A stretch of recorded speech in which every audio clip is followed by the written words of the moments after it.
Good morning, students. This is Seema Rajput, Assistant Professor at SIRT Bhopal. Our subject is Signals and Systems, and subject code is EX302.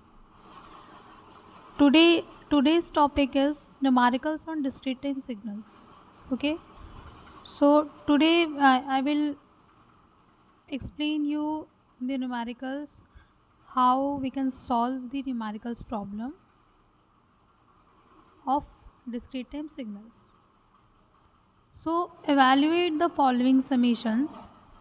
First one is summation of n equal to minus infinity to infinity e to the power 3 and del n minus 3. Okay. So our given function is summation of n equal to minus infinity to infinity e to the power 3 and del n minus 3. So we know that del n minus 3 equal to 1 for n equal to 3 and 0 for elsewhere. So for this function, the value of del n minus 3 is 1. Okay, the value of del n minus 3 is 1. So only remaining function is what? Our remaining function is e to the power 3n, and e to the power 3n, we put the value of n, that is 3, because del n minus 3 means n equal to 3. So we put the value of n in e to the power 3n.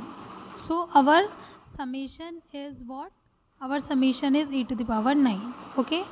Now the second question, summation of n equal to minus infinity to infinity del n minus 2 cos 3n.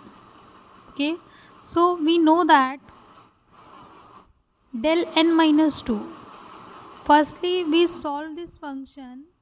Okay. And that function is impulse function.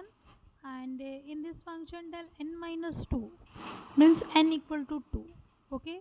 So we put the value of n, that is del 2 minus 2 equal to what? 2 minus 2 equal to 0. Okay. And del exists in the origin. Okay. So del n minus 3 equal to 1 for n equal to 2 and 0 for elsewhere. Okay. So del n equal to minus infinity to infinity del n minus 2 cos 3n. Here del n minus 3 n minus 2 value is 1. So remaining function is cos 3n, and the value of n, that is 2. So we put the value in the equation cos 3n, and our solution is cos 6. Okay. And uh, another topic is basic operation of signals. So when we process a signal, this signal may undergo several manipulation involving the independent variable or the amplitude of the signal. So the basic operations on signals are as follows. Okay. So first is time shifting, second is time reversal, third one is time scaling, fourth one is amplitude scaling, fifth one is signal addition, sixth one is signal multiplication. Okay. So the first three operations correspond to transformation in independent variable t or n. If we use the continuous time signal, so we use the variable t, and if we use the discrete time signal, so we use the variable n of a signal. Okay.